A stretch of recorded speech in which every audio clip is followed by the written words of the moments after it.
It's a nice little box. But it just snaps together. Nothing,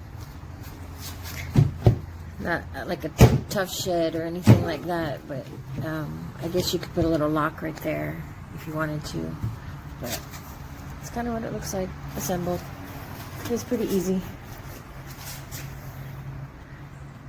Great, it opens up great. Look at that. But when you try to close it, this is what it does.